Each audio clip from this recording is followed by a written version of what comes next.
আল্লাহর নবী সাল্লাল্লাহু আলাইহি সাল্লাম এই এরকম দয়ার নবীর গায়ে হাত তুললেন, আল্লাহর নবী কোনো উত্তর দিলেন না। আল্লাহর নবী বালতিটা এবার তুলিয়া দিয়ে দিলেন। ইহুদি ব্যক্তি একবার রাসূলের দিকে তাকায় আর একবার আল্লাহর নবীর চেহারা মোবারকের দিকে তাকায়, একবার ইহুদির হাতের দিকে তাকায়। আল্লাহর নবী আর কথা বললেন না, হাঁটি হাঁটি পা পা কইরা হযরত ফাতেমার বাড়িতে গেলেন। কিছু আটা খরিদ কইরা নিয়া ফাতেমারে ডাক দেয়, মা গো, ও মা ফাতেমা, ওই মা একটু সামনে আসো। আল্লাহর নবীর আদরের কন্যা হযরত ফাতেমা রাদিয়াল্লাহু তাআলা আনহা আল্লাহর নবীর সামনে যায় বলল, আব্বা জান কি হইছে, কি ব্যাপার? বলতেছে, মা গো, এই যে আটা নিয়ে এসেছি, তাড়াতাড়ি এগুলা রুটি বানাও আর খামিরা তৈরি করো, আমার আদরের নাতি হাসান হুসাইনকে খাওয়াবো। আদরের মেয়ে ফাতেমা সুন্দর করে আটির খামারা বানাইলেন। ইতিমধ্যে আল্লাহর নবীর বরকতি হাত, আল্লাহর নবীর বরকতি মোবারক হাত এই আটার খামিরার মধ্যে হাত লাগতে দেরি, খামিরা তৈরি হইতে দেরি না। ইতিমধ্যে নিজের হাত দিয়ে রুটি বানাইলেন। হাসান হুসাইনের ডাইকা ডাইকা ইতিমধ্যে রুটিগুলো পান করাইতেছে, খাওয়াইতেছে। আদরের নাতি হাসান হুসাইন নানার দিকে চায়া চায়া দেখে আর খায়। হযরত ফাতেমাকে ডাক দেয়, মা, ও ফাতেমা, আমার নাতি হাসান হুসাইন খেয়েছে। মা গো, আসো তুমি একটু খেয়ে নাও, তোমার একটু খাওয়া দিই। আল্লাহর নবীর বরকতে হাত দিয়ে আদরের কন্যা হযরত ফাতেমা রাদিয়াল্লাহু তাআলা আনহাকে খাওয়াইতেছে। ইতিমধ্যে ফাতেমার চোখ দুইটা আল্লাহর নবীর হাতের দিকে তাকায়া দেখে, হাতটা ধইরা ধইরা বলে, আব্বা, আপনার হাতের মোবারক হাতে, বরকতি হাতের মধ্যে কেন বা কি কারণে দাগ পড়ে গেছে, রক্তগুলো জমাট হয়ে গেছে বাবা, আমি একটু জানতে চাই। আল্লাহর নবী বলেন, না, কিছু না রে মা, কিছুই হয় না। আল্লাহর নবীর আদরের কন্যা বলে, আব্বা, যেই নবীর গায়ে মশা মাছি পড়া হারাম, এই নবীর হাতের মধ্যে দাগ, আব্বা কি হইছে, কি ব্যাপারে একটু বলবার নেই? আল্লাহর নবী বলে, মা, আরে মা, যখন তুমি আমার আদরের নাতি রে, বুঝদামারা বুদ্ধি দিয়া দিয়া ঘুমাও, পাতিলের পানি জ্বালাও, বাড়িতে কোনো খানা নাই। এরে মা বলেছে, 3 দিন ধরে জ্বালাও নাই, আগুনও জ্বলে নাই, খানাও নাই। তখন মা গো, আমি কোথাও না, তোমার দরজার কাছে দাঁড়াইয়া, এরে মা, আমি কয়টা আটা খরিদ করাবার জন্য এক ইহুদির বাগানে আমি পানি দিছি রে মা। আল্লাহর নবীর গায়ের দিকে তাকাই, আদরের কন্যা ফাতেমা তাকায়া তাকায়া দেখে, বাবা, তোমার গাল মোবারকে দাগ কেন বাবা, কি কারণে রে বাবা?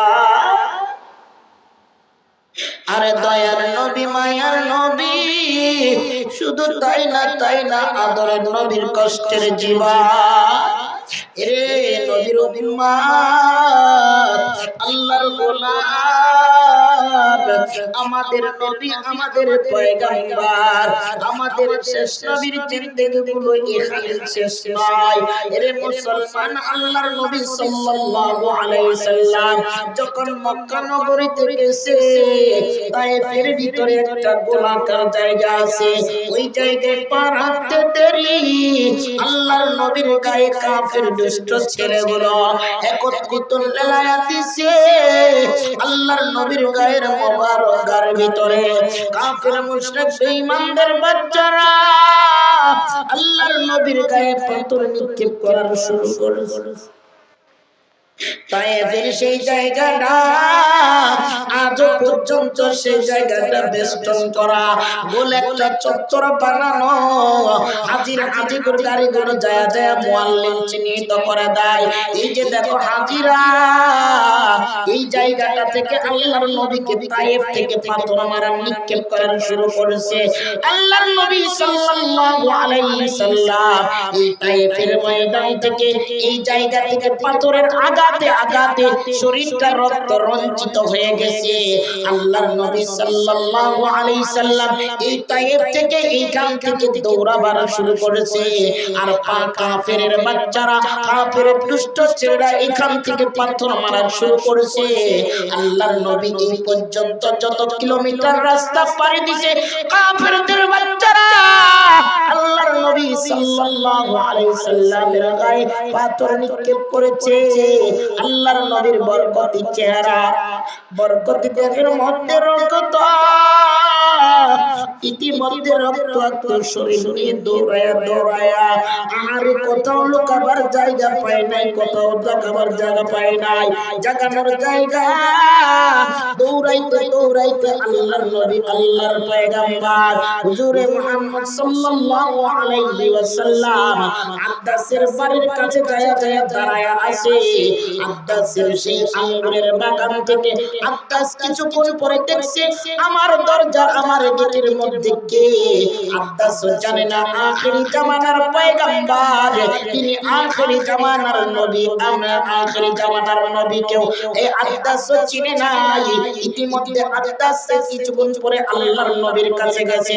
আল্লাহর নবীর চেহারার দিকে তাকাই, পুরা শরীরটা রক্তাক্ত হয়ে গেছে। আব্বাস দইরা দইরা আল্লাহর নবী, আল্লাহর পয়গম্বর, আল্লাহর হাবিবের আব্বাসের বাড়ির ঘরের ভিতরে বসায়া আব্বাস নিজের আঙ্গুরের বাগানে যায়া যায়া আঙ্গুরগুলো ছিঁড়া ছিঁড়া, আয়না আঙ্গুরগুলো চিপড়ায়া চিপড়ায়া রস বানায়া আল্লাহর নবী পয়গম্বরে পান করাইছে। আল্লাহর নবী রস পান করেছে, আর চোখের পানি ফেলায়া আল্লাহর কাছে এতটুকু বলে, আল্লাহ আপনি আমারে একটু সবুরতা দান করেন, আয় আল্লাহ কাফিরদেরকে আল্লাহ আপনি হিদায়াত দান করেন।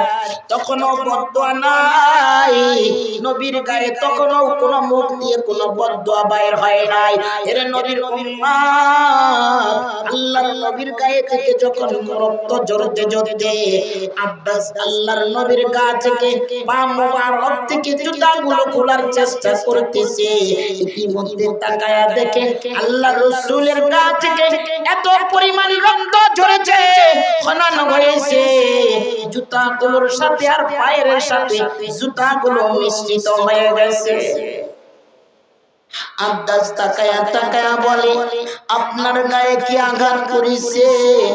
কি আপনার গায়ে এরকম পাথর নিক্ষেপ করেছে? আল্লাহর নবী বলল, কেউ না কেউ না, আমি যখন আব্বাস, আমি যখন এই তায়েফে পাড়া দিছি, তায়েফের কাফিরের বাচ্চারা দুষ্ট ছেলেদেরকে লেলিয়ে দিছে, আমারে পাথর নিক্ষেপ করেছে, আর আমি সেই তায়েফ থেকে দৌড়াইতে দৌড়াইতে এই পর্যন্ত পৌঁছাইছি। আব্বাস আর বুঝতে দেরি নাই, তাকায়া তাকায়া বলে, আল্লাহর নবী আপনি কি আখিরি জামানার পয়গম্বর? আপনি কি শেষ নবী যার নাম মুহাম্মদুর রাসূলুল্লাহ?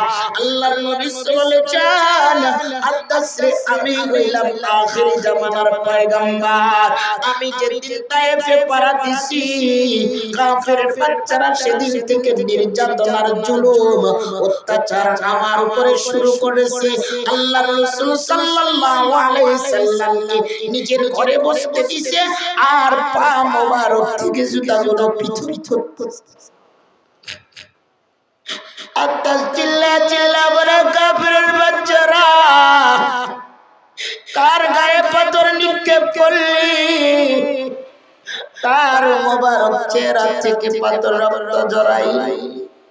তিনি কেউ না, তিনি হইলেন আখির জামানার নবী। ওগো নবী আপনারে বুঝতে পারি নাই, চিনতে পারি না। আব্বাস আল্লাহর নবীর পা মোবারক থেকে জুতাগুলো পৃথক করে আব্বাস ক্রন্দন করতে করতে অস্থির হয়ে গেছে। এই আব্বাসের ক্রন্দন আর চোখের পানি আল্লাহ কবুল কইরা নিয়া এই আব্বাসের বাড়িটা আজকে মসজিদে পরিণত হয়ে গেছে।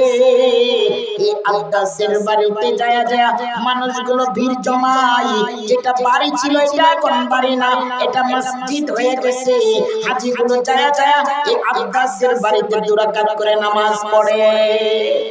এর মুসলমান শুধু তাই না, যে আব্বাসের বাড়িটা আর আঙ্গুরের বাগানটা 1450 বছর আগে এই বাগান থেকে আল্লাহ রাসূল সাল্লাল্লাহু আলাইহি সাল্লাম এখান থেকে খেজুর আঙ্গুরের বাগান থেকে আঙ্গুরের ফলগুলো থেকে রস পান করেছে। এই রসের এই বাগানটা, এই আঙ্গুরের বাগানটা আজ পর্যন্ত কিছু হয় নাই, একটা গাছও মরে নাই, একটা গাছও কোনো ক্ষয়ক্ষতি হয় নাই। আল্লাহ বলেছে যে বাগান থেকে, যে গাছ থেকে আল্লাহর রাসূলের আঙ্গুরের রস মুখে চড়েছে, কিয়ামত পর্যন্ত এই বাগান যেইভাবে ছিল এইভাবেই থাকবে, কোনোদিন ধ্বংস খতম হবে না, কোনোদিন একটা গাছও নড়চড় হবে না। এমন নবীর মুসলমান, এই নবীর প্রতিটা গাছ চিনলেন, প্রতিটা মানুষ চিনলেন, প্রতিটা সবকিছু চিনলেন, জঙ্গলের বাঘগুলো চিনলেন, পশুগুলো চিনলেন, কিন্তু আমরা আখিরি জামানার উম্মত আল্লাহর নবীকে চিনলাম না, ঠিক কিনা? কেমন মুসলমান, আল্লাহর নবী এক সময় এক টাইমে সাহাবা আজমাইনদেরকে বলেছে অমুক টাইমে অমুক দিন যুদ্ধের ময়দানে রওনা দিতে হবে। সাহাবা আজমাইনরা রওনা দিছে।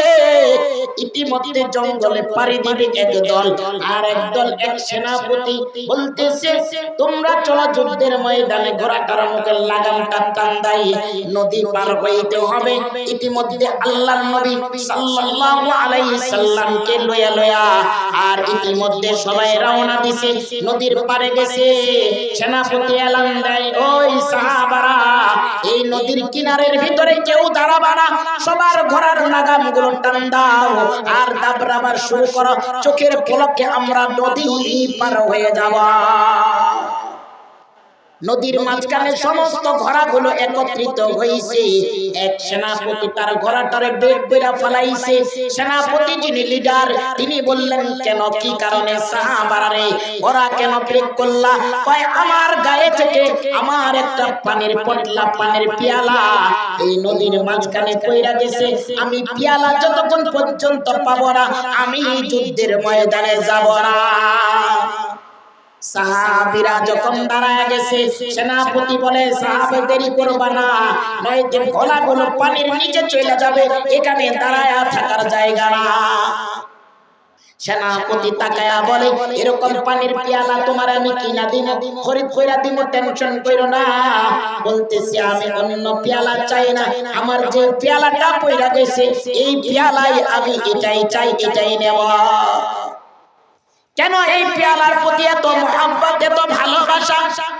সাহাবা আজমাইন বলেছে ও সেনাপতি, আমি এক সময় এক টাইমে আল্লাহর নবীকে দেখলাম এই পেয়ালাটার ভিতরে মুখ লাগায়া চুম্বন দিয়া আল্লাহর নবী, আল্লাহর পয়গম্বর পানি পান করে। আমি সেই দিন থেকে ওই পেয়ালাটা নিয়া যে জায়গায় নবী মুখ লাগায়া পানি পান করেছে, ঠিক ওই জায়গায় লয়া আমিও পানি পান করি। এই জন্য এই পেয়ালাটা আমার এত পছন্দ। এবারে সেনাপতি পানিরে তাকায় বলে হে নদীর পানি, এই পেয়ালা, যে পেয়ালার ভিতরে নবীর পেয়ারা, নবীর চোট লেগেছে, এই পেয়ালার জন্য একজন সাহাবা দাঁড়ায় আছে। এই পেয়ালা, এই নদী, এই পেয়ালার পানির পাত্রটা যদি কেউ পায়ে থাকো তাহলে সেনাপতির হাতে আয়না এটা তুমি সেনাপতির হাতে দিয়ে যাও। নদীর মাছগুলো, সমুদ্রের মাছগুলো একত্রিত হইয়া পানির পাত্রটাকে সেনাপতির হাতে উপর্দন করলেন, সেনাপতির হাতে দিয়া দিলেন, আর এদিকে ঘোড়াগুলো দাবড়াবার শুরু করলেন। শুধু তাই না, মুসলমান জঙ্গলে পাড়ি দিছে, জঙ্গলের মধ্যে রাত্র চলে গেছে। কিভাবে রাত্র কাটাবে? হঠাৎ করে রাত্র যাপন করবে, থাকার জায়গা নাই, তাবু কোথায় করবে? জঙ্গলের মধ্যে হিংস্র প্রাণী, বাঘ আর জন্তুগুলো হাহাকার করতেছে, সিংহগুলো ডাকতেছে। সেনাপতি দাঁড়ায়া বলে, ও জঙ্গলের বাঘ, ও জঙ্গলের প্রাণী, আল্লাহর নবী সাল্লাল্লাহু আলাইহি সাল্লাম আমাদেরকে যুদ্ধের ময়দানে পাঠাইছে, আমরা যুদ্ধের ময়দানে যাইতেছি। কোথায় তাবু করব, কোথায় রাত্রি যাপন করব? জায়গা নাই, আমরা এই জঙ্গলে আজকে আমরা রাত্রি যাপন করব। আমাদেরকে কেউ কোনোদিন আক্রমণ করবে না। জঙ্গলে